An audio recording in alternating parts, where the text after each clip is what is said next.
A 17-year-old murderer just smiled in court.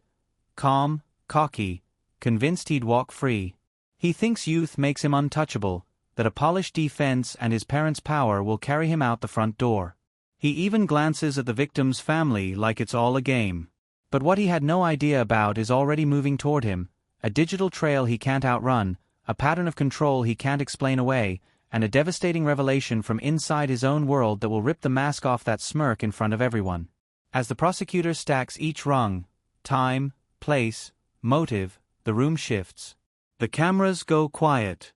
And the judge prepares the only words that matter. When arrogance meets evidence, what happens to a kid who thought consequences were for other people? When the judge says, life in prison. Before we dive in, what do you think happens in this story? Drop your guess below. The courtroom lights were too bright for a room this somber. Panels of cold fluorescence humming above polished wood and hushed breath. A camera shutter snapped like a small insect bite as the clerk read the charge. One count, murder in the first degree. The boy at the defense table sat very straight, wrists neatly folded on a legal pad he didn't need. 17 years old, navy blazer, hair combed to a glass-smooth part. When the clerk finished, Aiden Hale turned his face toward the gallery and smiled. Not a nervous twitch. A practiced shape. He held it long enough to be seen. On the front bench, Mara Park did not blink. Her hands were clenched around a frayed blue string bracelet, the kind children tie for each other during summer programs and never take off. She stared at the boy the way a lighthouse looks at a storm, steady, refusing to move. "Counsel, approach," said Judge Harold Vance, voice even, carrying. He was a tall man who wore his robe like armor, not costume. "We are here on the state's motion to transfer to adult court. I will hear argument." Defense rose first, silk tie catching a flash from the media row. "Your Honor, what we have is a tragedy compounded by publicity. A child with a still-developing brain, thrust into an accident he did not understand. Neuroscience is clear. Impulse control at 17 is not comparable to an adult's. The juvenile system exists for precisely this reason." Beside the attorney, Lila Hale placed perfectly manicured fingers on her son's shoulder and squeezed as if to fine-tune him. Graham Hale, known in every donor program of consequence within 50 miles, gave a crisp nod to a man in the third row who ran 3 local boards. The rows glinted with familiar money, good suits, curated concern. At the prosecution table, ADA Priya Shah did not look up during the speech. She wrote 3 words on a yellow pad: plan, lure, rehearsal. Then she stood. "Your Honor, the state will show not an accident, not impulse, but premeditation. The defendant chose the location. He engineered the contact. He practiced the aftermath." Her voice never lifted, yet each clause landed like a door clicking shut. The law allows transfer when conduct mirrors adult planning. This does. Lila leaned down to whisper. Aiden didn't turn. He wet his lips, finally glanced at the gallery, and formed a silent sentence only she could see. "Can't touch me." The corner of his mouth ticked up for a second and was gone, as if someone had snapped his photograph inside his own mind. Defense tried again, smooth as oil. "A tragedy," he repeated, now gesturing toward the benches. "The community grieves. But we do not solve tragedy by discarding the rehabilitative mission. The Hales have invested substantially in youth programming." A cough from the gallery cut him off. Not a loud sound, but hard. Judge Vance lifted an eyebrow. "Counsel, we'll avoid tangents." Priya stepped 1 pace forward. "We anticipate defense will point to age and philanthropy as shields. The evidence will make those shields irrelevant. We have a timeline that closes, digital records that speak plainly, and behavior that does not belong to a panicked child." She paused. "It belongs to someone who wanted to win." She let that word sit. Win. Aiden's eyes brightened almost imperceptibly at the sound. Judge Vance folded his hands. "I have reviewed the preliminary filings and case law. Juvenile considerations are grave and I treat them as such. However," he looked down then back up, "premeditation alleged here is specific: targeted communication, location selection, attempted alibi construction. The statute is clear when those elements are present. The motion to transfer is granted. Lila's fingers tightened. Graham's jaw clenched, barely. Aiden did not move for 2 heartbeats, then relaxed his shoulders, as if he'd been waiting to perform this reaction. When he found the nearest news camera, the smile returned, brighter. He tipped his chin a fraction, a private victory pose he believed only he understood. Mara did not move. The bracelet dug a shallow groove into her skin. Bail remains as previously set, Judge Vance continued. We'll set a trial schedule. And let me be plain, decorum is not optional. There will be no theatrics in this courtroom, from counsel, press, or parties. His gaze shifted, cool and unblinking, to the boy at the table. That includes facial commentary. A ripple of laughter wanted to rise and died mid-throat. Priya Shah capped her pen, then spoke softly. Your Honor, the state will be ready. We intend to call witnesses whose testimony will clarify the planning. And we will seek admission of certain digital records that, save it for trial, Ms. Shah, the judge said. We're not trying the case today. Outside the windows, late afternoon turned the courthouse steps to white stone and noise. Reporters were already gathering. Inside, the air felt colder. A bailiff called the next case as Aiden's attorneys began to stack their binders like black bricks, building a small wall on the table. Court adjourned with the usual wood knock, familiar as a heartbeat if you worked here every day. The sound still made Mara flinch.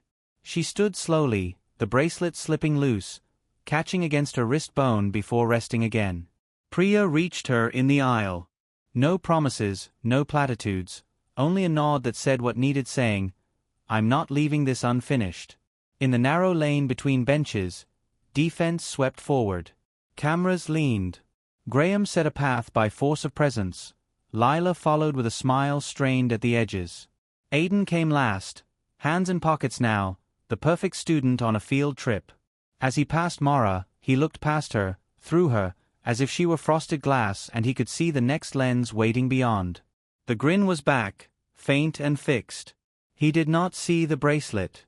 He did not look down. Outside, the press roared his name. Inside, the door clicked shut. And there it was, the first move on a larger board. Adult court.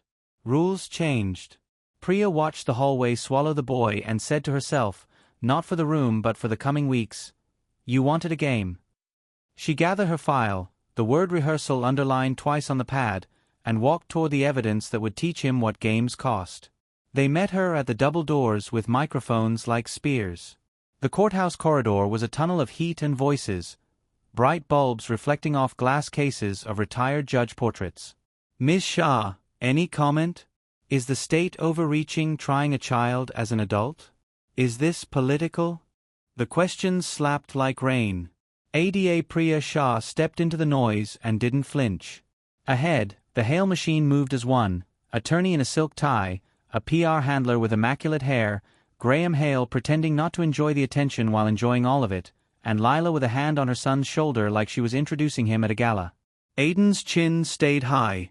The corridor had never seen a 17-year-old move like a candidate. The PR handler went first, voice smooth, practiced. This is a grieving community. The Hales are devastated. Aiden is a gifted boy with a brilliant future who was caught in an accident. We ask for compassion. We trust the process. Compassion. Future. Accident. The words were selected like tiles snapped into a perfect mosaic. The cameras ate them. A boom mic drifted toward Priya. Do you dispute that characterization? She looked past the press scrum to the battered vending machine at the end of the hall, a silver rectangle that had seen more sadness than any other object in the building.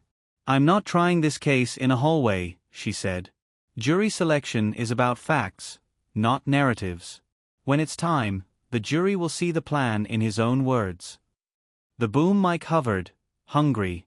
In his own words. Can you elaborate?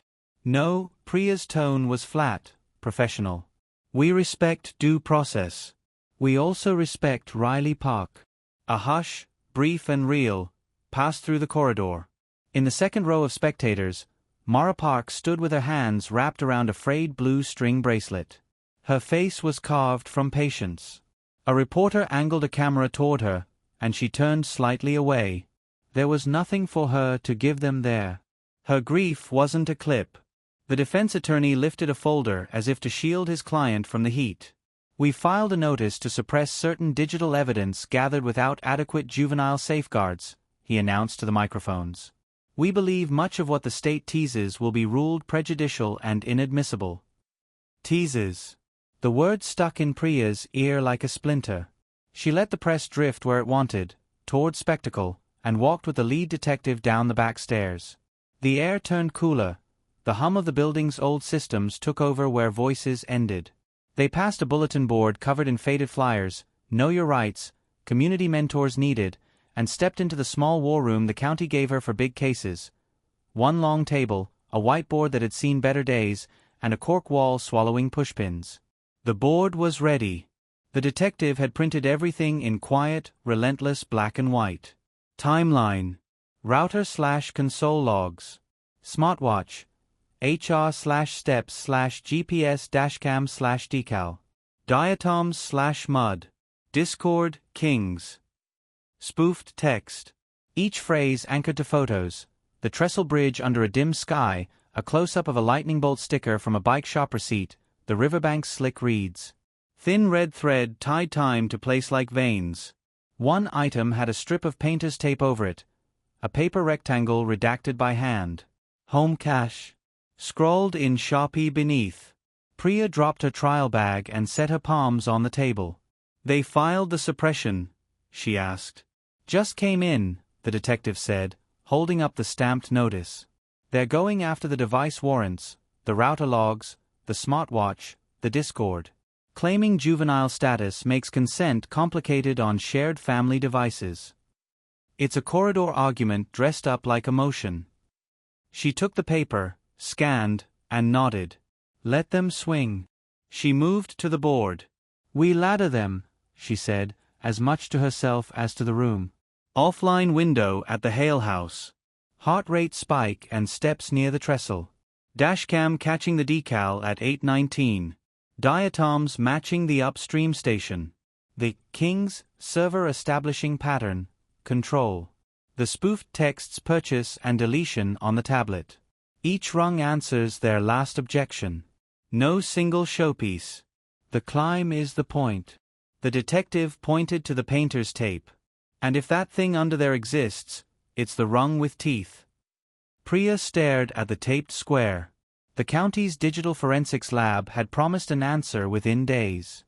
The Hale Smart Photo Hub, a decorative device meant to stream family pictures to a living room screen, allegedly cached overnight any unsynced phones on the network, making a shadow album of whatever threatened to vanish. If it had caught something, if the boy's own need to rehearse had fed the machine. A knock at the doorway. The lab courier, harried, polite, handed over a sealed envelope with a chain of custody form clipped to the front. "Preliminary on the home network warrants," he said. "More to follow." Priya signed, gloved, and slit the seal. Inside, a summary page, 2 thumbnails in grayscale, and a note, recovered, 47-second MP4 from Autocache. Origin. Hale Residence Hub. Hash values attached. Full report pending. The thumbnails were muddy, blown small by bad printing. A mirror. A boy-shaped blur. A bright diagonal line she couldn't identify at this size. Her stomach pulled tight. "Could be nothing," the detective said, careful. "Could be everything," she answered. She taped the summary to the cork under home cache, then peeled away the blue painter's strip. The redacted square was gone now, replaced by a blank space the size of a wound. She drew a box with a marker and wrote a single word inside it. The video. Silence held for a beat.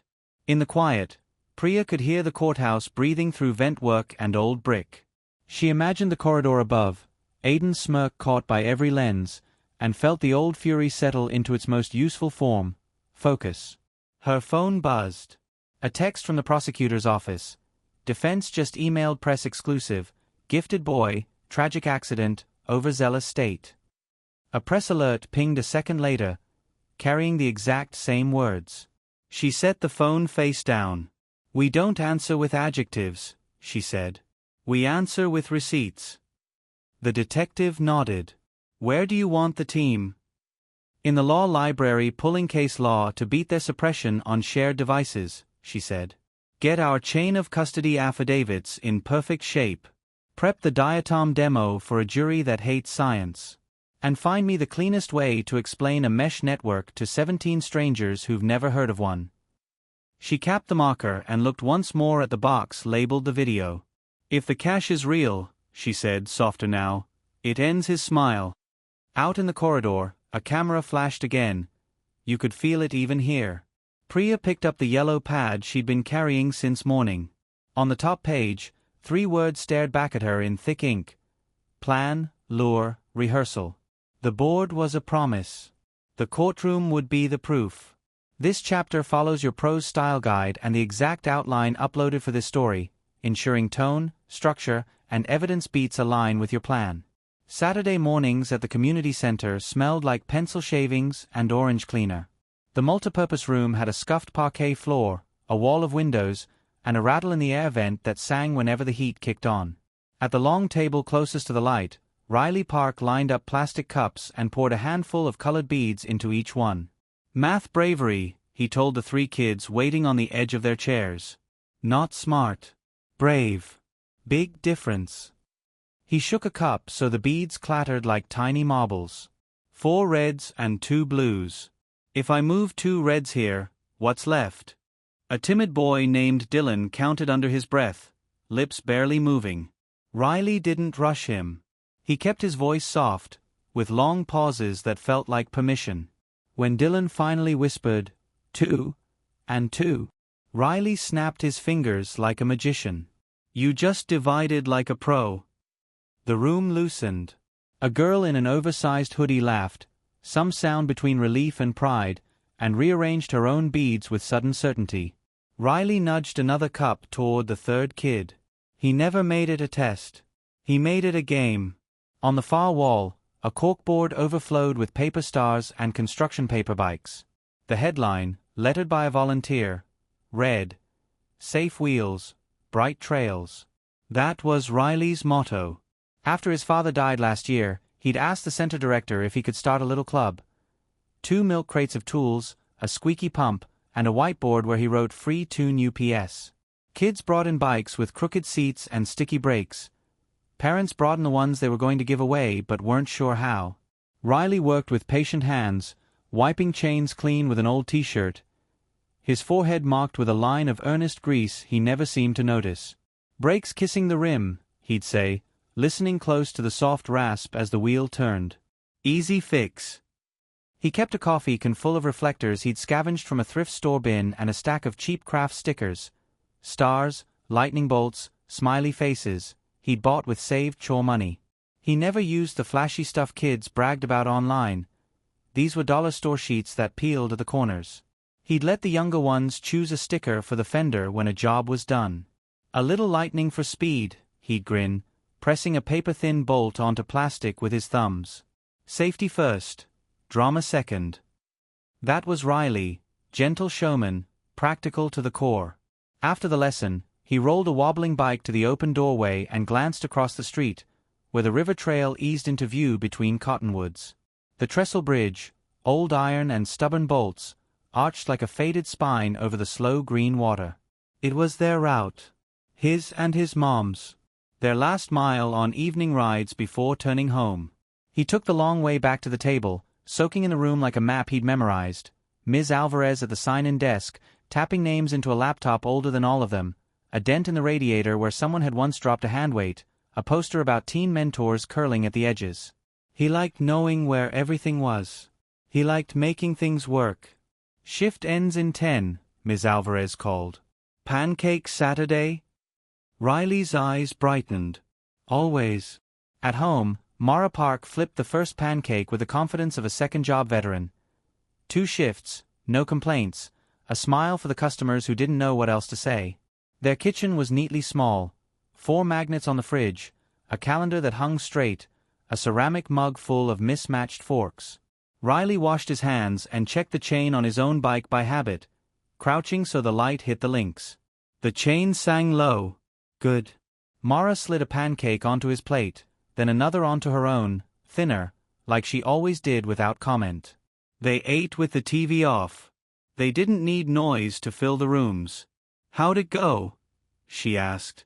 Dylan divided, he said, proud like he'd won a ribbon. He didn't want to look at me when he said it, but he did. Mara smiled. That's the brave part. He nodded, then reached into his pocket and set a blue string bracelet on the table. The knot was a little crooked, the string had frayed into feathered ends. For you, he said. Team mechanic. She slid it on and turned it once, like she was reading a word. Perfect. They did their small rituals the way some families did prayers. She checked his helmet strap. He checked her backlight. We make ourselves easy to see, he'd say, voice formal, a line they both knew. If memory was a toolbox, Riley kept it organized.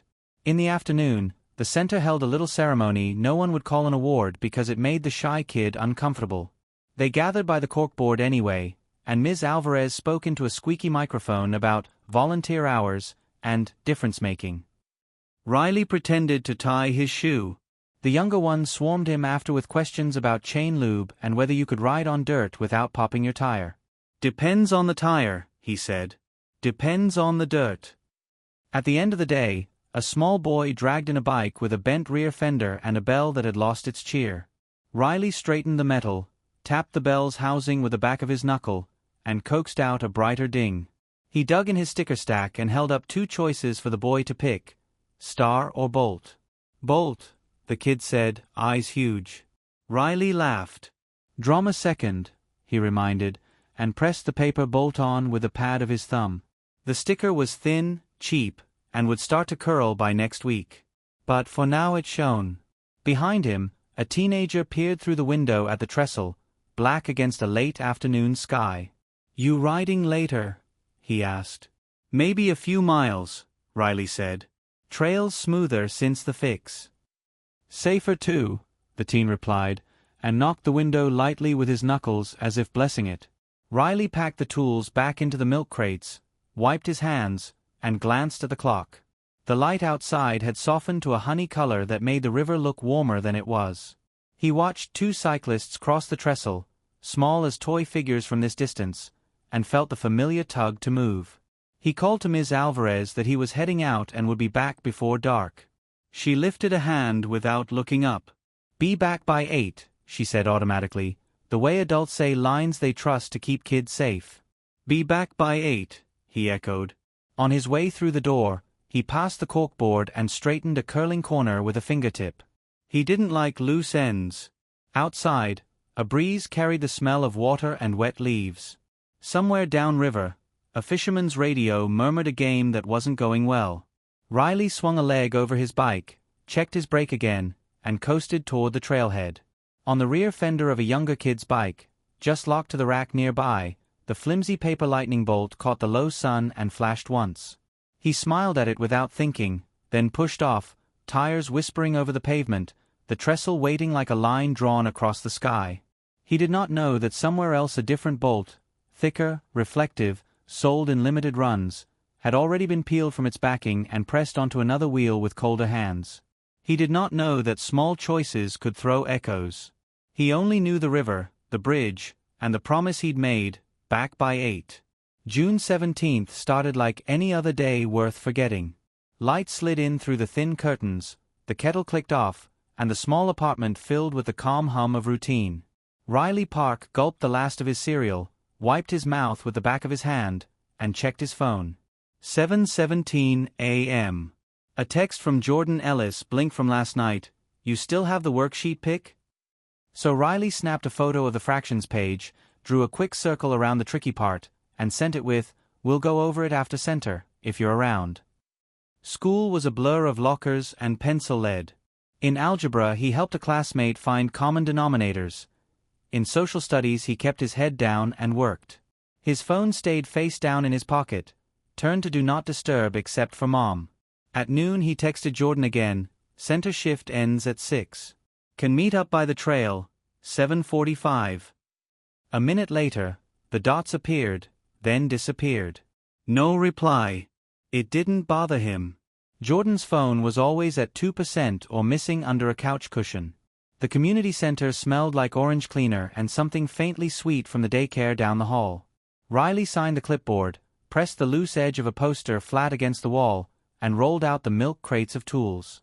For 2 hours he was a surgeon of small problems.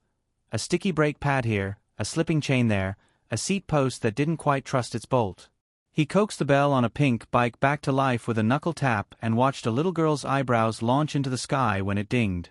Ms. Alvarez called from the desk, "Break in 10, pancakes left over in the kitchen."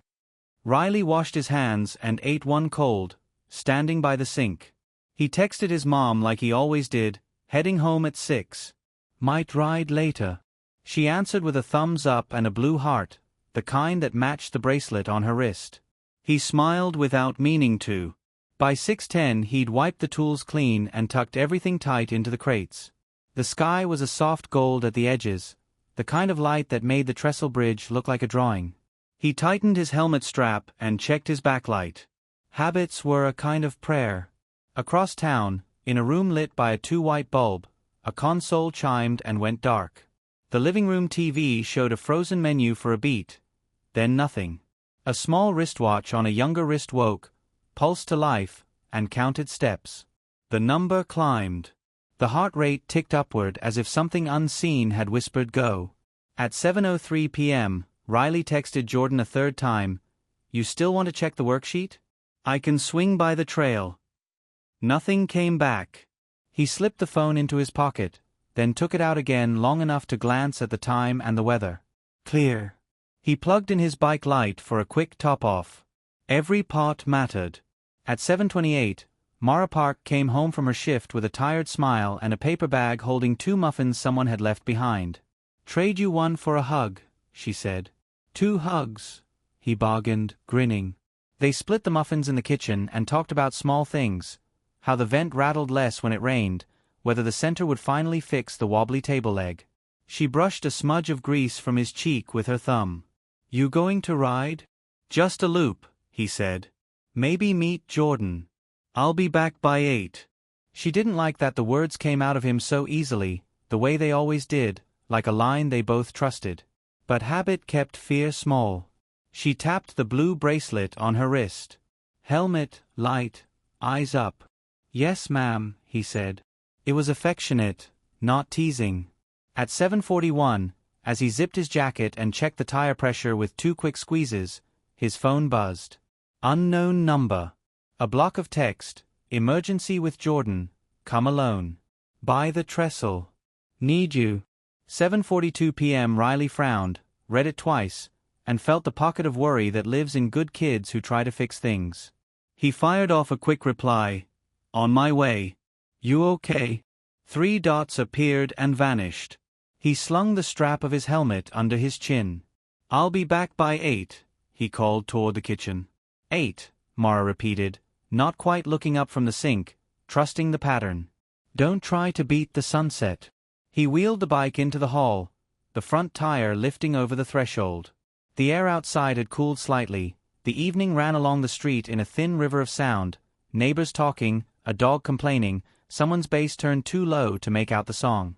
He pedaled to the corner and turned, the tires whispering, the chain humming steady. The river trail greeted him with the kind of quiet that feels like waiting. Cottonwoods held their leaves like hands. Up ahead, the trestle's iron ribs cut a silhouette across the last thin brightness of the sky. He rode in and let the town drop away behind him. The path narrowed to a strip of pale dust, then widened again as it met the river bend. His phone buzzed once more in his pocket. He didn't pull it out. He was almost there. Behind him, 2 streets over, a different bike rolled out from a garage where the lights were never allowed to flicker. Its rear wheel caught the last light and answered with a thin knife of reflection, a lightning bolt not bought at a dollar store. The rider glanced down, tightened a strap, and stood on the pedals. Riley breathed in the clean, wet smell of evening and aimed for the center of the bridge, the metal under his wheels clinking a soft rhythm. He told himself the same thing he always did when the day had been a good one, Make yourself easy to see. He flicked his light on, just to be sure.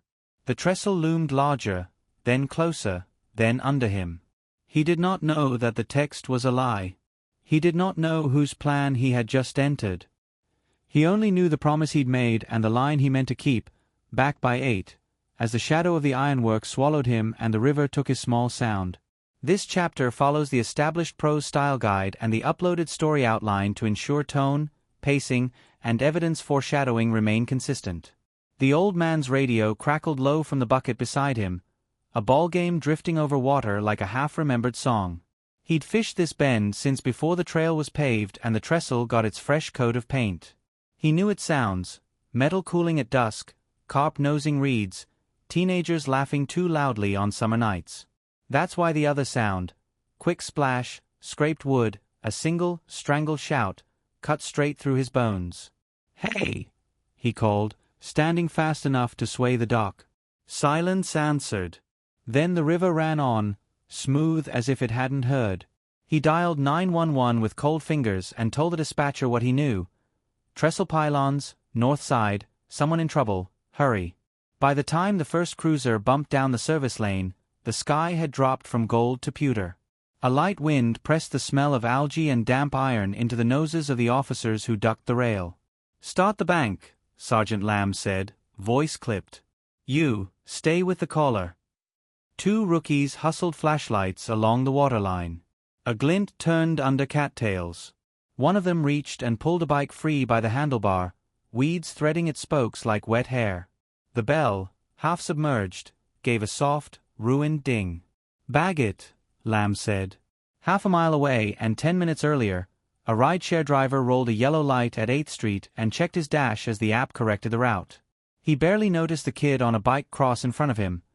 Small frame, fast legs, a lightning bolt flash on the rear fender throwing a quick line of white in his headlights. The driver would only remember it later, when 2 officers canvassed his usual corner and asked if his dashcam had caught anything.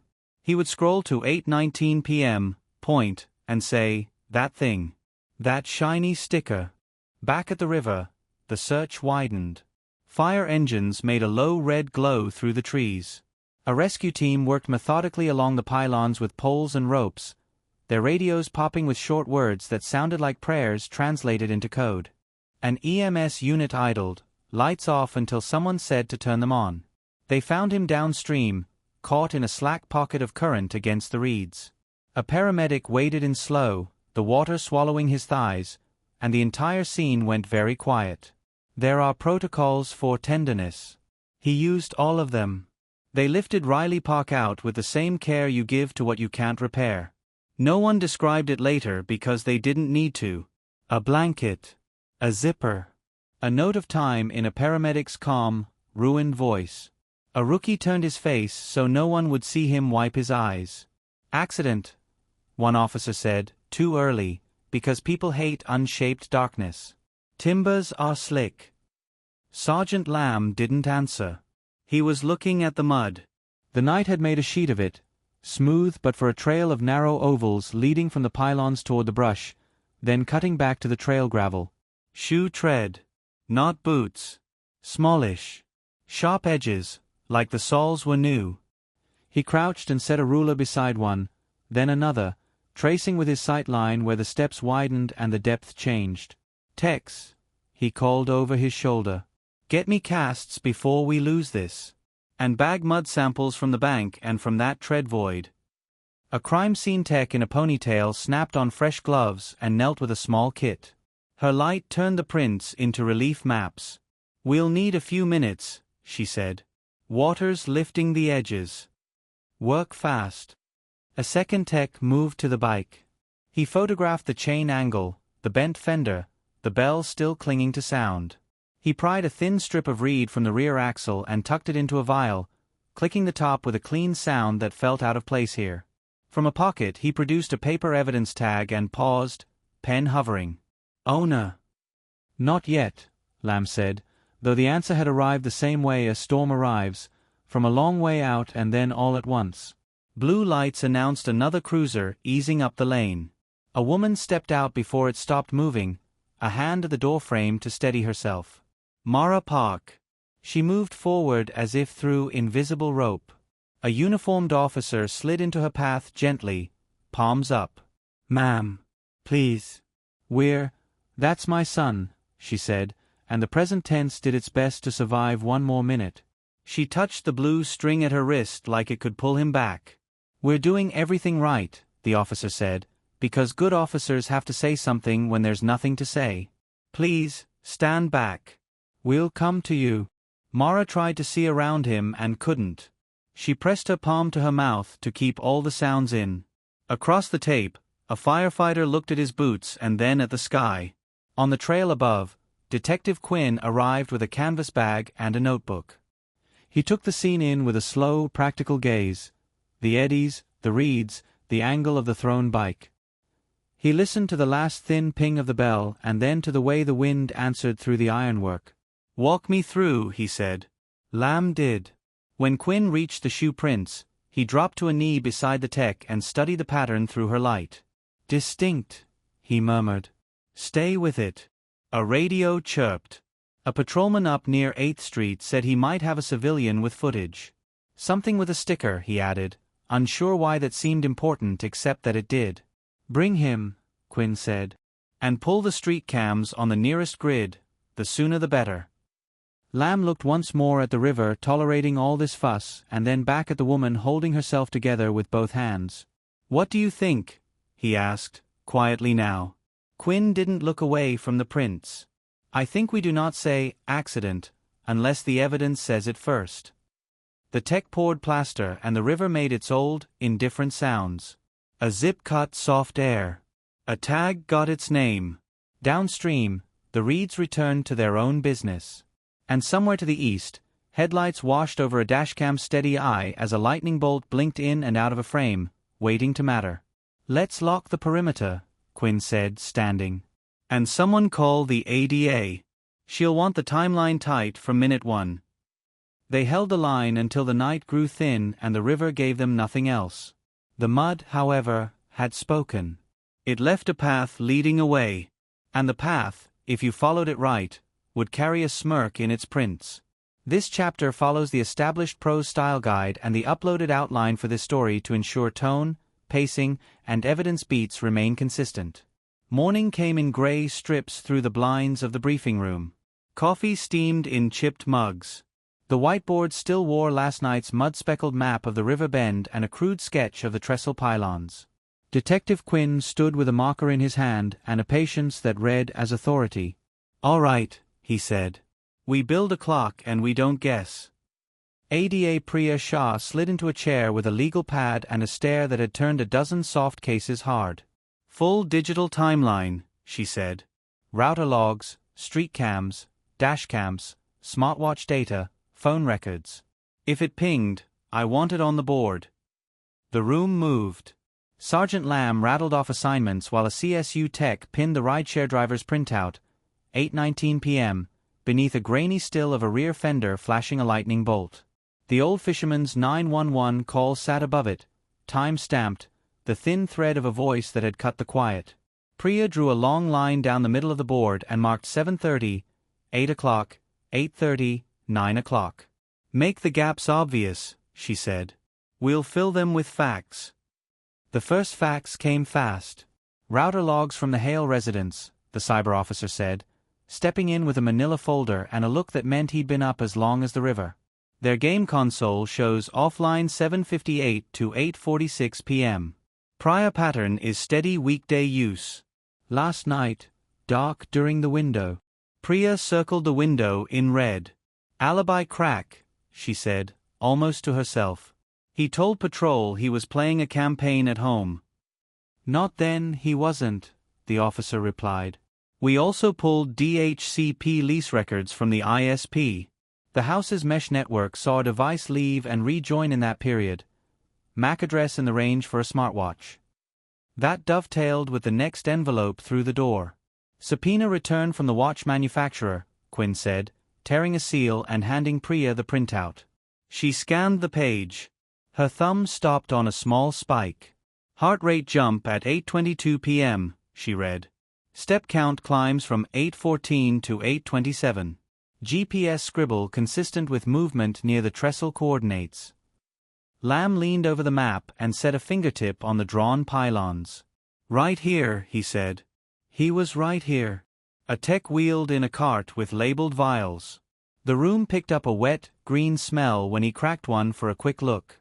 "Water samples," he said. "And a request from the lab. Diatoms. They want lung content for comparison." Quinn nodded. "We'll do it by the book." The county forensic limnologist joined by video, square in the corner of Priya's laptop. She spoke like a teacher. Different spots on a river host different diatom communities. If the victim aspirated water upstream at that trestle, we'll find those species in the lungs. We'll pull a profile and compare it to the mud lifted from your suspect's shoe treads. She paused for clarity. If those match, that's seen linkage in environmental science, not magic. Defense will call it magic anyway, Priya said. Make the demo simple enough the jury can feel it. The limnologist smiled without warmth. Leave that to me. While the science queued, the tech unit sifted the digital sand. An IT specialist from the school district, pale and precise, arrived with an external drive and an apology for the amount of paper. "We imaged the school's managed tablets last term," he said. "One device registered to Aiden Hale shows an SMS spoofing app installed at 7:34 p.m. on June 17th. Deleted at 9:01 p.m. The cloud vendor auto-emails receipts. So." He slid an email printout across the table. Subject line: "Your purchase confirmation." Time-stamped to the minute. Priya didn't smile, but the room felt a degree warmer. "That's our lure," she said. "That's how you send emergency with Jordan. Come alone, from a number that looks like Jordan's." "Vendor is compliant," the specialist said. "They'll testify." "Good," Priya said. "Keep the chain clean." In the pauses between facts, grief hung like fog. A photo of Riley, blue bracelet bright against brown skin, grease line on his forehead, sat in the corner of the board. It wasn't evidence. It was the reason to make the evidence perfect. "Next steps," Quinn said, capping the marker. "We're still missing the home devices and wearables. We need limited warrants, specific to the family mesh network, the smart devices that touched it, and the wrist tech." Priya leaned forward, elbows on the table. "Narrow requests. No fishing language. We want a judge who likes precision signing this." She listed what to include: cadence-controlled, router event logs showing offline window, ISP lease records, manufacturer watch data, HR, steps, GPS school IT findings on the spoofing app with the cloud receipt, initial mud and diatom collections, rideshare dashcam at 8:19 capturing a unique reflective decal movement toward the trail. "Unique?" Lamb asked. "Limited run retail receipt from a shop across town," Quinn said. "We're working the ledger. But even if there were 3 sold that day, we can show who bought them." He flicked his pen at the board. "This is enough for probable cause. Not media spin. Law." The room stilled. The hum of the lights returned like a tide. "Detective," Priya said, eyes on the clock she'd drawn, "we've got a child who thought consequence was a myth. We answer with time. With distance. With the simple language of devices that do not lie." She stood. "Let's go get the warrants." Within the hour they were in front of a judge who wore reading glasses on a chain and valued orderly requests. Priya spoke without drama. Quinn swore the affidavits clean. The judge reviewed, asked one pointed question about scope, then signed with a crisp stroke that sounded, in that quiet room, like a verdict's first syllable. Back in the hallway, Priya texted the lab, "Stand by for home network artifacts and wearables. Evidence inbound." Then she looked at the board one last time as if it were a promise kept in miniature. The line from 7:58 to 8:46 glowed in her mind, a gap filled with movement, heartbeats, and a river that watched without blinking. The ladder had its first rungs. And the climb had begun. They served the warrants just after sunrise, when the Hale neighborhood still smelled like sprinkler water and clipped hedges. Detective Quinn counted the team in at the curb, CSU, cyber, uniforms for perimeter, and knocked like it was any other door. Lila Hale opened it in a robe that matched the marble foyer. Behind her, a wall-size family photo looped on a smart frame, faces dissolving into newer faces every few seconds, curated joy. We have lawful authority to search for network devices, wearables, and associated media, Quinn said, voice even. This is limited scope. Lila's mouth hardened, but she stood aside. We'll comply, she said, which meant our lawyers are already dialing. Graham appeared with a phone to his ear and a posture he'd worn in boardrooms, shoulders wide, chin lifted, money arranged into a human shape. Upstairs, Aiden watched from the landing, expressionless. When Quinn looked up, the boy didn't blink. He turned and walked down with deliberate steps, every inch the polite son. Am I under arrest? He asked, smooth as glass. Not at this moment, Quinn said. We're executing a search. Your counsel's welcome to be present. Aiden nodded once. Then I would like my counsel. He had learned the line the way other kids learn piano scales. Cyber took the router photos, ports up like a spine, logged the mesh nodes that stitched the house together, bagged a sleek smart hub that cast family slideshows like a private museum. CSU noted the game console, powered off. And an officer catalogued a smartwatch on a charging puck, screen dark, band still beaded with a line of river-wet mud they did not clean. Every label got a number. Every number got a chain. When they escorted Aiden to the precinct, he didn't fight the optics. He adjusted his cuffs, not in restraint, just the button, and let his mother set a hand on his shoulder for the cameras. Graham's PR man had already seeded a line, so by the time they reached the sidewalk, microphones were planted like lawn stakes. This is a witch hunt targeting donors, the spokesperson announced, solemn and indignant at once. Our family has supported youth programs for years. This overreach will be corrected. Aiden tilted his face a fraction toward a photographer and let a half-smile bloom and die. He wasn't careless. He was posing. At the precinct, he invoked his right to counsel the second a recorder chirped. No questions, no slips. He sat back in the hard chair and studied the ceiling tiles like a scholar considering constellations. When Quinn stepped in with a release packet, Aiden's eyes flicked to the paperwork, then to the clock. The initial detention hearing ran on rails.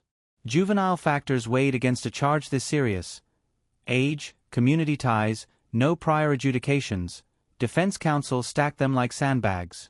ADA Priya Shah laid out risk with no theatrics.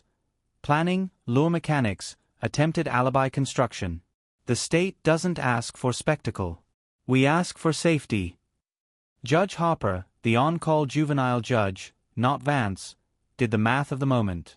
Given the defendant's age and lack of prior record, the court will release to parental custody with conditions, she said. GPS ankle monitor. Surrender passport. Home confinement except for school and council meetings. No devices not monitored by pretrial services. Any violation, and we revisit. Lila whispered, thank you, like a mantra. Graham looked victorious. Aiden looked bored. Outside, the cameras had multiplied. The spokesperson repeated the script. A few loyalists nodded along. A child's bicycle bell sounded from a stroller somewhere in the crowd, bright and wrong in this place. Aiden straightened his tie and gave the lens a glance so quick only a professional would catch it. They caught it. Back upstairs, in the narrow hall that smelled like toner and floor wax, Priya stood with Quinn at a window that looked over the steps. Together they watched the performance. He's 17 going on television, Quinn said. He's 17 going on defendant, Priya replied. We don't feed it. She'd held her file the entire hearing without opening it. Now she flipped to the charging sheet and signed in a tight, neat hand. Clerk's office, she said. We file first-degree murder today. We'll move to consolidate in adult court based on premeditation and escalation history. Defense will scream, Quinn said. They can scream, she answered. The statute listens to elements, not volume. Down on the steps, Lila coached Aiden into the car with her palm at his back, gentle pressure directing the scene. He went where she put him. He had always gone where adults put him, into camps, into clubs, into apology meetings where his parents negotiated the definition of harm. He'd learned the lesson too well, that rules were soft if you pushed the right places. Priya watched the car door close, the tinted glass swallowing the boy and then her reflection. "Get the ankle monitor ping logs synced with the case file," she said. "And flag pre-trial services. We want immediate alerts on zone breaches." Quinn nodded. "Warrants paid off," he said. "We have the devices. Now we make them speak." "They will," Priya said, not as hope but as method. An hour later, she slid the charging documents under the clerk's window. The stamp came down with a clean thump. In the small breath after, the courthouse sounded like a living thing, vents humming, heels ticking tile, a printer spooling someone else's crisis at the next station. She texted her team.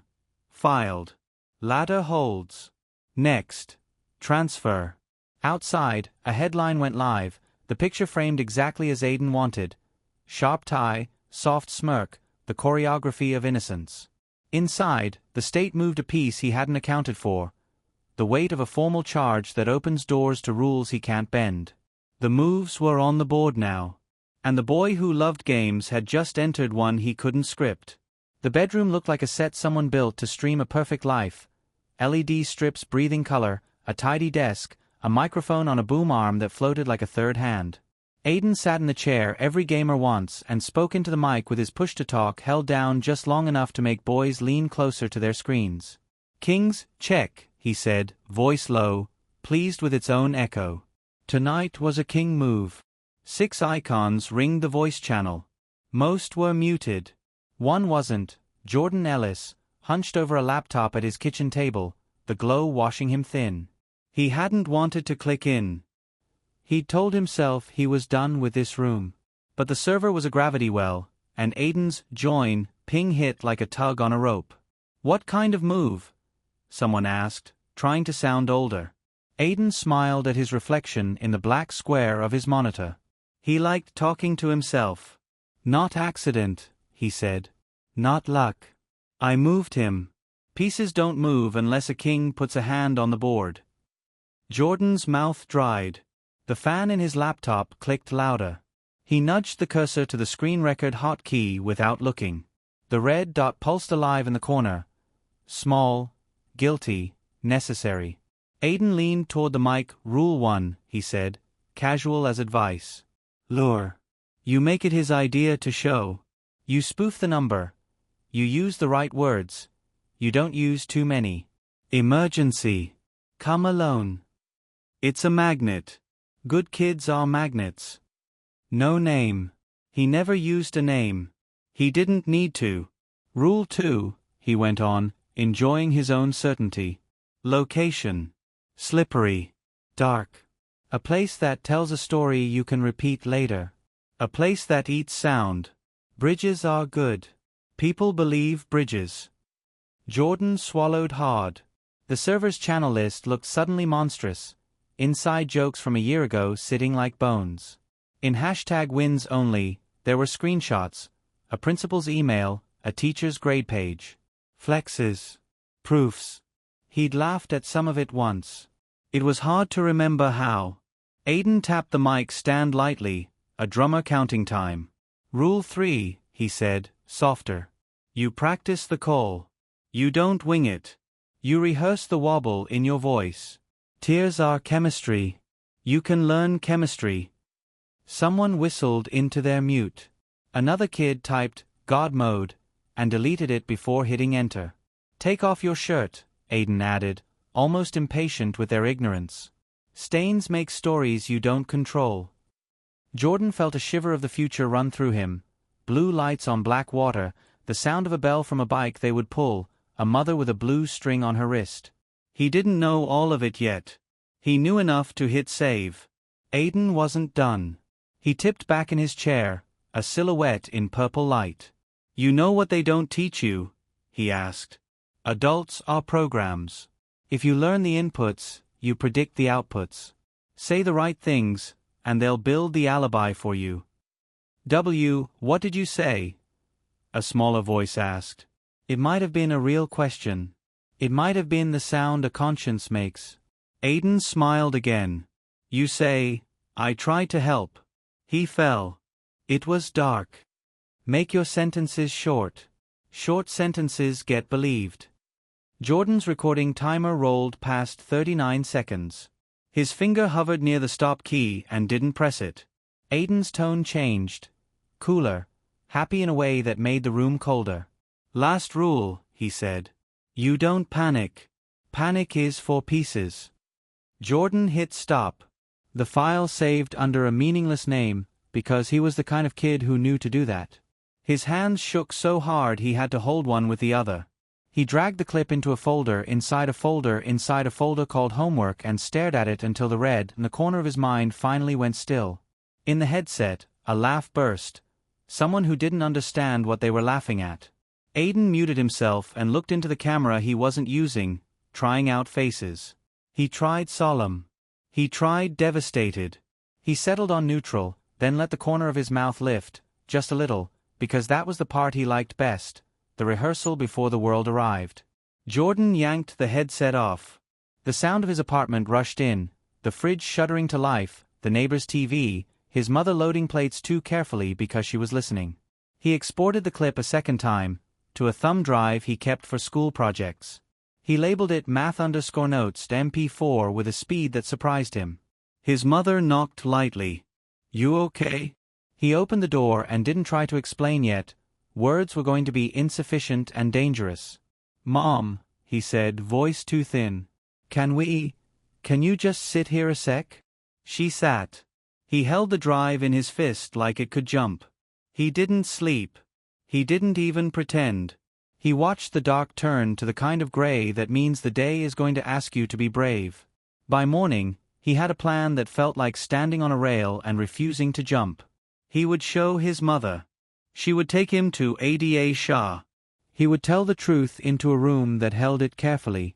He hid the drive in the tiny zip pocket inside his backpack, the one the manufacturer pretends is for coins, and whispered, to steady his own hands, "Pieces don't move unless we do." This chapter follows the established prose style guide and the uploaded outline for chapters 8 to 9 to ensure tone, pacing, and motive evidence remain consistent. The school counselor's office had the soft furniture of someone paid to absorb tension. On the desk sat a stack of incident reports clipped together with a binder clip that had lost some of its spring. A yellow sticky note on top read, Kings. Escalation. File 1, a challenge last fall that ended with a broken wrist. The report's language strained to be neutral, horseplay near curb, student slipped, and then bent toward the truth in the margin in the counselor's slanted hand, pushed. Attached were emails. The first, from the counselor to the principal. Pattern here. Suggest parent meeting plus suspension. The second, from a law firm on letterhead smooth as glass. Any defamatory suggestion of violence will result in immediate litigation. The meeting became a conversation. The suspension became a reflection day. Aiden learned the programming worked. File 2. A teacher's log entry. Student referred to peers as pieces. The teacher had included the direct quote, "Real game equals make people move." A week later, the same teacher received a message from Graham Hale requesting a clarifying chat about classroom tone. The teacher did not file another note. File 3, a janitor's report, odd place to find truth, about bleach used after hours near the boys' locker room, smell strong enough to linger into morning. No vandalism found. No follow-up line item. Just a practical note. Order more ventilator masks. On the counselor's bookshelf was a cardboard banker's box half filled with printouts from the school's IT specialist. He had pulled metadata from student devices during a security sweep. Group chats, timestamps, a quiet river of King's pings labeled wins. They weren't overt crimes. They were humiliations dressed as games. Swap a slide in a class presentation, flood a shy kid's DMs with frog emojis until he cried, move someone's bike 3 blocks and time the panic. Harmless, if you told yourself that hard enough. Unless you were the bike owner. Unless you were the kid. The youth center had its own paper trail, thinner and more careful. Meeting minutes with lines like, "Grateful for Hale family's generous support." Then, lower, Staff concerns about a teen group's behavior on the trail. A board member had scrawled in the margin, "Let's avoid drama." At the next meeting, the minutes recorded a vote to table the discussion until after the fundraiser. After the fundraiser, no one brought it back. Systemic failure doesn't announce itself. It yawns a little wider each time someone decides to wait. Morning after the river, Jordan and his mother sat in ADA Priya Shah's office with a thumb drive between them like a confession. Jordan's hands squeezed his knees until the skin went white, then red. Priya didn't touch the drive. She let him set the pace because kids who've seen too much shouldn't be rushed. When he finally slid it forward, she called a tech, documented chain, and watched the clip only after a second adult joined the room. When the last frame ended, she didn't ask him why he recorded. She asked, "Are you safe where you sleep?" He nodded, small and certain, and burst into tears anyway. By noon, Priya had signed subpoenas that reached backward. One set for school IT logs, device histories, server records, staff notes that had been filed and then softened. Another for the youth center's emails and board minutes, anything that named, even obliquely, the pressure to keep big donors smiling. She knew defense would scream about phishing. She wrote the requests like a surgeon draws a line. Precise, necessary, leaving as little scar as possible. When the returns came in, the pattern was no longer a feeling. It was a lattice. The law firm's threat letters sat beside a principal's reluctant apology.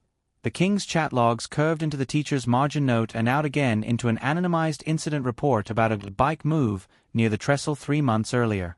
A kid had slipped in the panic, cut his palm, and called it clumsy because clumsy was easier to say than targeted. Priya set each piece on the board. She didn't need to color them in to understand the picture. Every adult who had chosen calm over clarity had sanded an edge off the truth until it could slide past. It hadn't slid past a river. She prepped witness lists.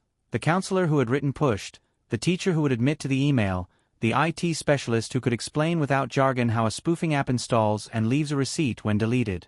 She added a note to call the youth center board member whose margin said avoid drama and ask, under oath, what exactly counted as drama in a town where a boy's bracelet could become a relic. Her last task before the day ended was simple and enormous. She wrote a single line in the margin of her legal pad where the evidence ladder lived. Pattern equals intent. Intent equals adult choice. It wasn't law language. It was a compass. Down the hall, someone printed a docket thick with other people's lives. Outside, the sky thought about rain. Inside, a boy's smirk lived only in pictures. Priya lifted the phone and told her investigator, serve the last subpoenas. We build the story the adults refuse to see. The next chapter would bring that story into the light, rung by rung, until there was nowhere left to stand. The housekeeper came in through the service entrance like she always did. Quiet shoes, careful eyes, a key that didn't rattle. She sat across from ADA Priya Shah at a small conference table that smelled like toner and lemon wipes and folded her hands so tight her knuckles paled. I signed an NDA, she said, voice barely above a whisper. They make you sign everything. Priya slid a glass of water forward. You're protected when you report a crime. Tell me what you saw, and I'll document it properly. A pause. Then the spill of it, in simple words that didn't try to be dramatic. Lila Hale with a laundry basket at 10 at night. Detergent bottle swapped for a new one though yesterday's was half full. A line said through teeth, no bleach smell tomorrow. Shirts rinsed in the upstairs sink. The housekeeper's own fear, small and ordinary and sensible. I emailed myself a note, she added, fishing a folded printout from her purse. Time stamped. In case I forgot details later. Priya took the paper with gloved hands, read, and let out a breath that wasn't relief so much as alignment. Thank you, she said. We'll treat this exactly as it deserves. Down the hall, Detective Quinn rolled a cart into the evidence lab. The room whirred with quiet machines, fans cooling processors, drives ticking like soft metronomes. On the table sat the smart photo hub from the Hale home, bagged and tagged, ports gleaming like watchful eyes. The county digital forensics lead, a patient man who trusted math more than memory, logged the device, documented its condition, and connected it to an air-gapped workstation. Chain of custody sheets sat ready, neat as ledger lines. He didn't talk while he worked. He made sure the process could testify for itself. "Goal?" he asked at last. "The truth the PR can't touch," Quinn said. They cloned the drive. Calculated hash values before and after. Let the indexing tool crawl the folders the hub had created. Its quiet habit of catching unsensed media from any device that had touched the network overnight. A progress bar advanced, indifferent to human impatience. Then a list appeared. Among the thumbnails, a small rectangle with the wrong kind of gravity. Autocache, June 17th, the tech read. MP4. 47 seconds. He glanced at Priya through the glass, a question in the angle of his head. She nodded. The file opened in a sandboxed player. A bathroom. Mirror harsh and unforgiving. Aiden, bare shoulders and flat voice, holding a phone like a prop while he practiced a 911 call. The words were nothing special. "There's a boy, he fell, I tried, but the delivery was everything." He stopped. He smiled at himself, a quick slice of satisfaction, and said, almost laughing, "Again, but softer." "Freeze it," Priya whispered. The frame locked. The tech stepped through in single ticks. Mud flecks at his elbow, the brown-green of river edge. In the glass behind him, the blurred echo of a rear wheel in the hall, a lightning bolt sticker flashing white in the vanity light. On the counter, for one dreadful, certain beat, a blue string bracelet, frayed at the end. The room didn't breathe. "Origin?" Quinn asked. The tech pointed to a log stream no jury would ever see but would feel in his testimony.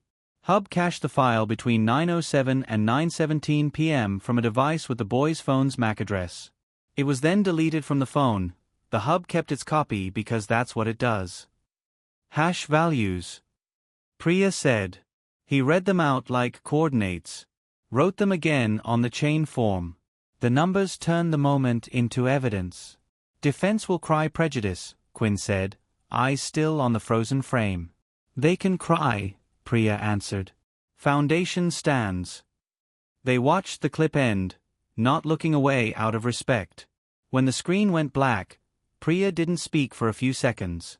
Then she gathered the paperwork into a stack, motion in limine to admit, affidavit on network caching, expert disclosure for the forensics lead, a simple plan that valued sequence over spectacle.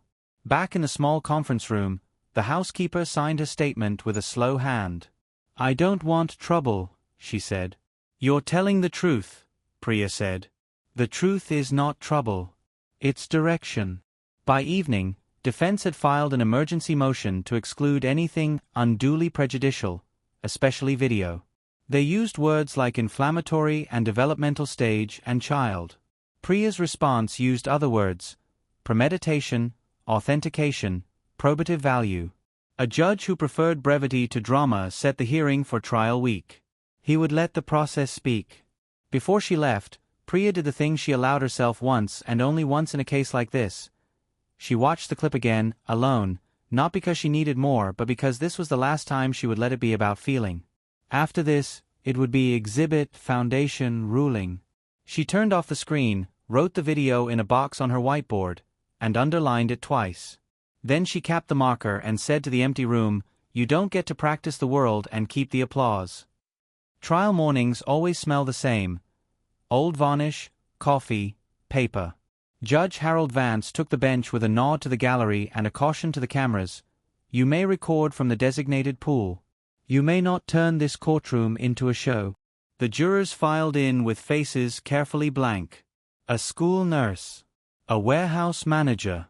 A retired machinist with ink on his knuckles. 17 people who had not asked for this job and would do it anyway.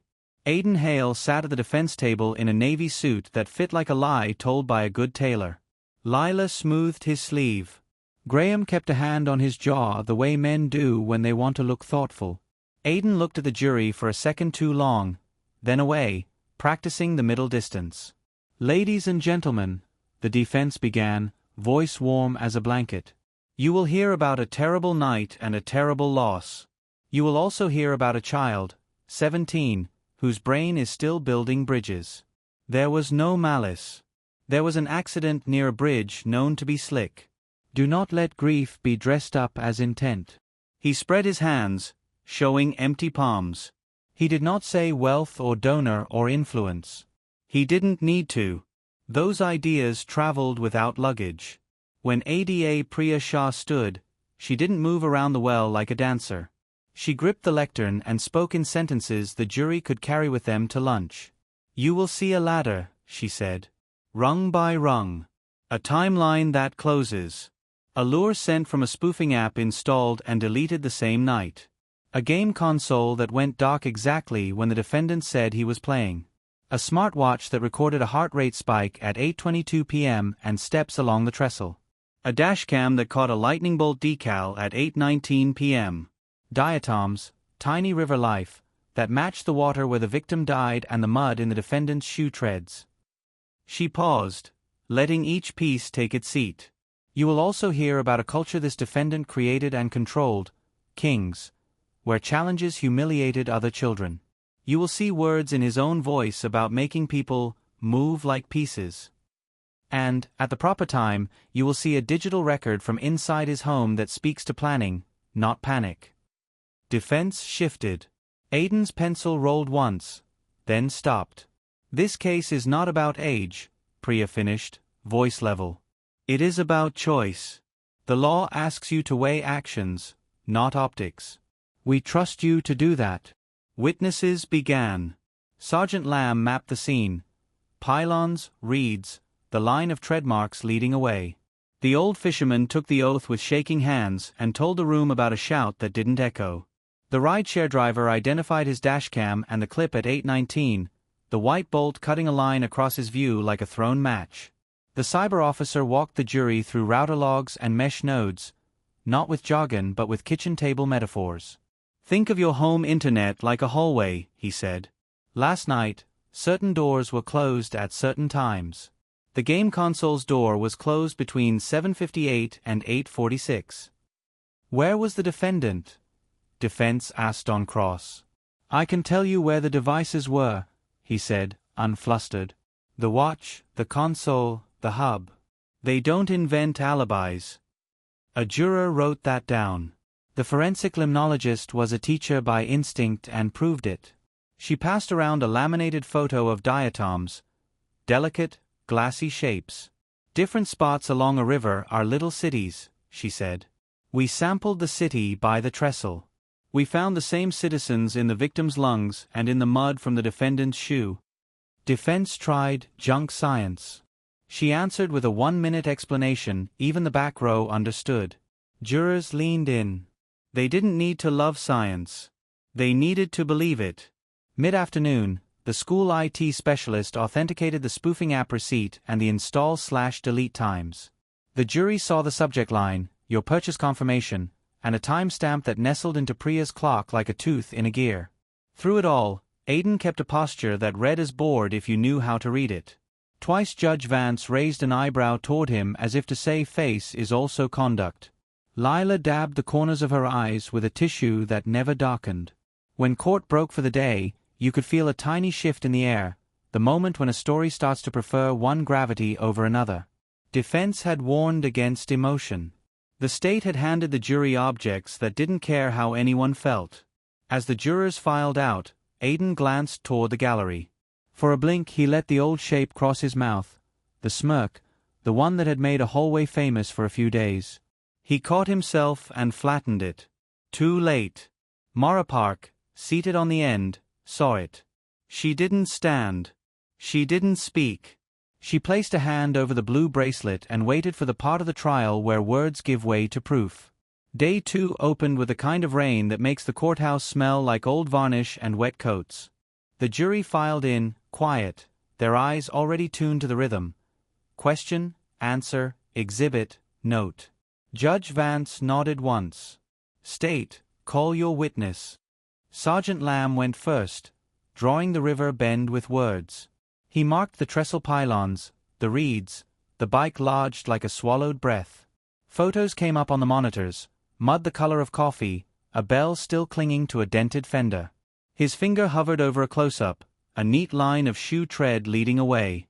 We cast these impressions before the water degraded them, he said. Size consistent with a youth's athletic shoe. The line breaks where the subject stepped into brush, then returns to the trail. Defense rose for the first cross of the day and tried out their tone. Sergeant, in your experience, do muddy riverbanks often contain footprints? Yes. And do riverbanks tell you who made them? Not alone, he said. That's why the ladder has more than one rung.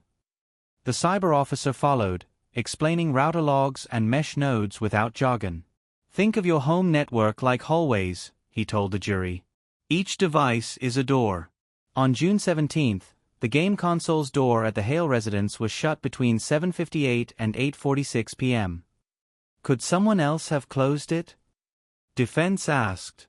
Anyone could close a door, he said. But the defendant said he was behind it playing a game. A chart came up. Smartwatch data. Heart rate line flat, then a sharp rise at 8:22 p.m. Step count stacked between 8:14 to 8:27. A GPS squiggle that curved by the trestle coordinates. The jurors leaned in, not to the numbers, but to the shape of truth they made together. Next, the rideshare driver. He authenticated his dashcam and narrated the 8:19 clip. A kid on a bike crossing 8th Street, a thin white flash on the rear fender, a lightning bolt decal that snapped past like a thrown match. Hundreds of stickers exist, don't they? Defense offered. Sure, the driver said. But that one was bright like it was made to be seen. ADA Priya Shah slid a receipt onto the screen. A limited-run reflective bolt sold to 3 customers that month. One name. Aiden Hale. The forensic limnologist turned science into something you could hold. On the document camera, she set laminated photos of diatoms, glass-walled microarchitecture. Different stretches of river have different populations, she said. We sampled at the trestle. We found the same species in Riley's lungs and in the mud from the defendant's shoe treads. Junk science, defense said. Basic ecology, she answered, and walked the jury through it in 60 clean seconds. When she finished, people were writing. Then Jordan Ellis took the stand, knuckles white, voice steady. He explained Kings, the challenges, the way Aiden spoke about moving pieces. He confirmed he'd recorded a short snippet the night of the crime, Aiden bragging about luring and practicing a call. Edited. Defense pressed. Couldn't this be a deep fake? It's motive evidence, Priya said, rising. Not our only proof. Judge Vance, jury will treat it for what it is, state of mind. The school IT specialist authenticated the spoofing app purchase and deletion log. The subject line, your purchase confirmation, sat crisp beside the timestamp. It found its slot in the state's hand-drawn clock like a tooth in a gear.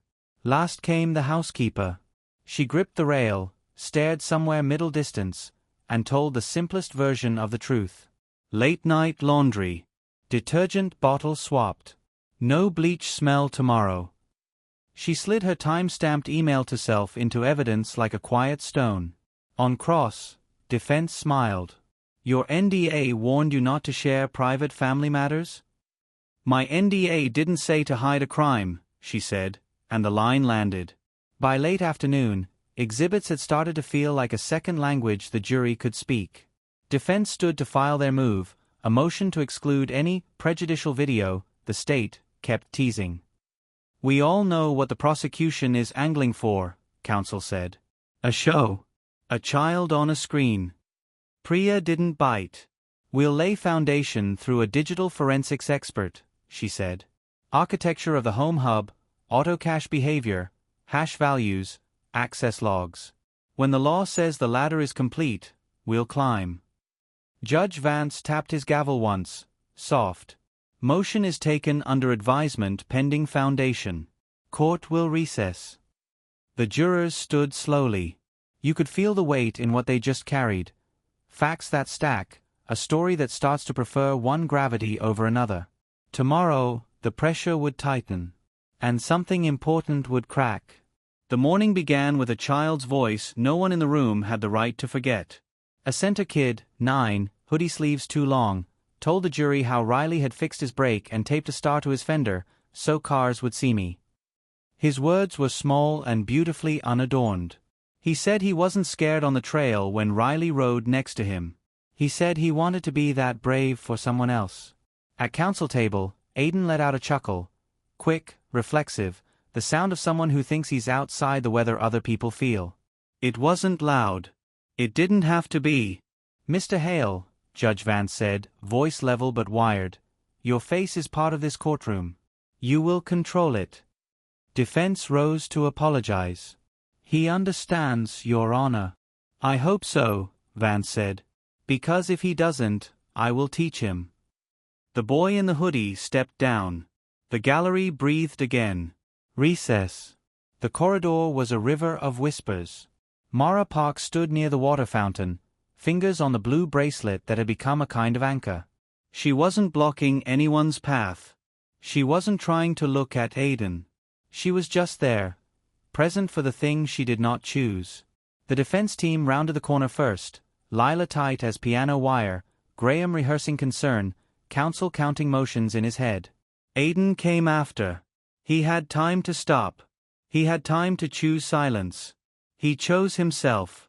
As he passed, he tilted his head just enough to make it private and said, not loud but loud enough to change the temperature of the air, "You should have taught him to swim." Two things happened at once. Mara's face did not move, but the blood left it in a wave that made her knees think about failing. And down the hall, two jurors, out sooner than the others, caught the posture, if not the words, the way Aiden dipped, the way a smile tried to form, the way a bailiff stepped between like a door.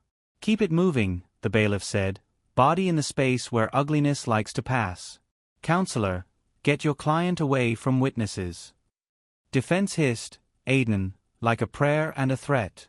Lila's hand clamped his shoulder so hard the fabric wrinkled. Back on the bench, Judge Vance took the bench with a face carved from principle. "We will address decorum," he said before anyone argued anything. "Close-up camera shots of the defendant are barred for the remainder of trial. Pool camera will remain wide. Any further hallway incidents, I will hold a hearing on contempt. And counsel will control their table." Defense tried to object to a rule they couldn't afford to oppose. It died on the way up.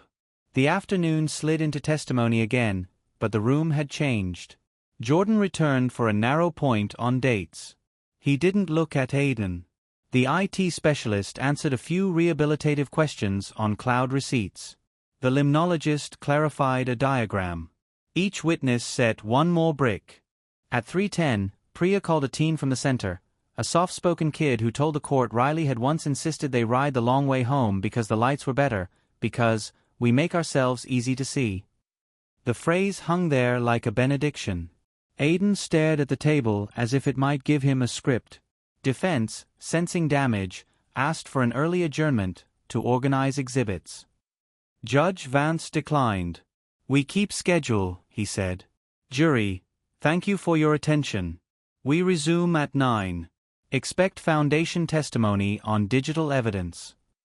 The jurors filed out with the cautious care of people carrying invisible glass. In the second row, a reporter scribbled swim on a yellow pad and underlined it twice, not to print it, she couldn't, but because it explained the way the air felt. As the courtroom emptied, Priya stayed a second longer at the lectern. She didn't look at Aiden. She looked at the jury box, at the chairs where ordinary people had sat and turned indignation into patience. Tomorrow, she would put the forensics lead on the stand. He would speak in hash values, access logs, the architecture of a home hub that tried to decorate a living room with memories and accidentally preserved a confession by rehearsal. Out in the hall, the noise rose again. Inside, the quiet felt like a held breath. When the door shut, it sounded like a clock. And the hour it announced was the one Arrogance could not rehearse. Court came to order under a quiet you could feel in your teeth. Judge Vance glanced at the pool camera, then to the jury. Next witness. ADA Priya Shah Rose. The state calls the county digital forensics lead. He was not a showman. He swore in, sat straight, and talked the room through a house most of them didn't know they owned. "A smart photo hub," he said, pointing to a diagram, "is a little librarian. When phones on the home mesh network touch it overnight, it auto-caches new photos and videos to make slideshows. It doesn't judge content. It files it. He explained warrants, device cloning, hash values, how a number proves a file hasn't changed. He traced access logs, IP addresses assigned by the hub, timestamps in neat rows. Directing your attention to the evening of June 17th, Priya said. What, if anything, did you find? A 47-second video, he answered. Auto-cached between 9:07 and 9:17 p.m. from a phone on the Hale network. MAC address matching the defendant's device. Authentication. He read the hashes into the record. Numbers turned into anchors. Defense stood. Objection to any display. Prejudice outweighs probative value. This is a child, overruled subject to foundation, Vance said. The jury will see and decide. Lights dimmed. The screen woke. A bathroom, bare and honest. Aiden, hair damp, bare shoulders, a phone in hand like a prop. He looked into the glass and tried on a voice. There's a boy. I tried, he fell. It wasn't right. He stopped, exhaled a smile he couldn't help, and whispered to his own reflection, again but softer. No one coughed. No chair creaked. The room simply watched. Freeze, Priya said. The forensics lead tapped the key. The frame locked. He stepped forward with a pen light, careful not to touch the screen. Here, he said, circling pixels. Mud flecks on the elbow, consistent in color and composition with samples from the trestle bank. Tap. In the mirror, the hallway. The blurred echo of a rear wheel. And this, he zoomed. A reflective lightning bolt decal catching the vanity bulb. Tap. Countertop. A blue string bracelet, frayed. From the gallery came a sound that was not a word. Mara Park's hand closed over her own bracelet and held. Defense objected again, speculation, foundation, privacy. But their voice had lost its edge. The judge nodded to the witness. Tell them how you know it's this house. The forensics lead told them about DHCP leases and device names and the hub's habit of logging little domestic facts no PR team can tidy away. He showed the ingest time. He showed the delete event from the phone minutes later. He showed that the hub did not obey the delete. Librarians don't toss books because someone is embarrassed by the ending. On cross, defense tried speed. Autocache fails, doesn't it? Hash collisions exist. Timestamps drift. Rarely. Not here. Not with corroborating router logs and manufacturer returns, he said. 3 different clocks told us the same time. A murmur from the front bench. Lila Hale's hands shook.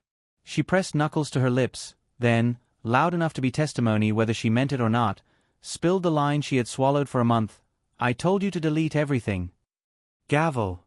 Order, said Vance, though the damage had already chosen its path. Nothing further, defense said, voice thin. The lights rose. The screen went dark. For the first time in weeks, Aiden looked like a boy who'd walked into a room and discovered the mirrors were windows. The artifice fell out of his face. His eyes found the table. They stayed there. Priya didn't savor it. She stacked the exhibits the way you fold a flag. Crisp corners, a promise of care. To the jury, she said only, you may consider this with the rest. Court recessed. No one spoke in the aisle. The pool camera held wide, as ordered, and still captured what mattered. A smirk pulled off like a mask and left on the floor where anyone could step on it. The morning of closings, rain had washed the sidewalks clean. The jury took their seats like people boarding the last bus of the night. Defense went first, palms open. He is 17, counsel said, soft, persuasive. What you saw is tragedy, not malice. Children rehearse because they are scared. The science has gaps. The digital trail is a story the state wants you to hear. We ask for mercy and rehabilitation. He sat. The room exhaled a complicated breath. Ada Priya Shah held the lectern the way you hold a steering wheel in weather. No theatrics, she said. Just the ladder you climbed. She named the rungs like mile markers. 7:58 to 8:46. Console dark. 8:19. Dashcam, the bolt. 8:22. Heart rate spike and steps by the trestle. Diatoms in Riley's lungs matching the water there and the mud in the defendant's shoes. Kings. Make people move like pieces. Spoofing app. Bought and deleted. Housekeeper. No bleach smell tomorrow. And from inside their home, the defendant's own mouth practicing the lie. He wasn't scared. He was ready. She turned, not to point at Aiden, but to look at the empty witness chair where Riley would never sit. Age asks for care, she said. It does not erase choice. Riley made choices, too, math bravery, safe wheels, back by 8, and they were all about care. He lived the rule the defendant only rehearsed, make yourself easy to see. She didn't raise her voice. She didn't need to. Find guilty, she finished. Because justice is not a feeling. It is a decision. Deliberations started before noon. The hallway swallowed people. Time stretched. A vending machine thunked a bottle down with ceremony. Mara sat with her hands around a paper cup that had gone cold. She didn't drink it. Priya wrote nothing for the first time in weeks. She watched the door like it had a heartbeat. The bailiff opened it at 3:17. We have a verdict. Jurors filed. The foreperson stood with a sheet that did not shake. On the charge of murder in the first degree, he read, we find the defendant, Aiden Hale, guilty. A thin sob from somewhere behind Lila. Graham stared at the floor as if it had betrayed him by being level. Aiden blinked twice, the practiced faces gone, no script to reach for. The word guilty did not echo. It settled. Sentencing came the next day. Judge Vance spoke like a man balancing something heavy and breakable at once. He noted the law, the juvenile waiver factors, the extraordinary evidence of premeditation, the state's burden met by proof, not theater. He said the part that matters in legal rooms but doesn't fit in headlines, that review eligibility exists after decades by statute. And then he said the part that would live in every headline anyway. Life in prison. No triumph. No flourish. Just the words and a gavel. They led Aiden out. For once, he didn't look for the lens. He didn't find a way to be seen. The town did its quieter work. A week later, at the community center, a kid in a too-big hoodie tied a blue string bracelet around Priya's wrist without asking permission. For math bravery, he said. She swallowed hard and nodded. The trestle got new lights that hummed at dusk. Cameras went up without speeches. A mural bloomed on the cinder block wall. Riley at a table, beads and fractions bright as candy, a paper bolt on a fender glowing in paint. The plaque read, The Riley Park Math and Bikes Fund. On an evening that remembered how to be gentle, Mara walked the repaired trail. The river sounded like itself again. She stopped at the middle of the bridge and rested both hands on the rail. No speeches. No cameras.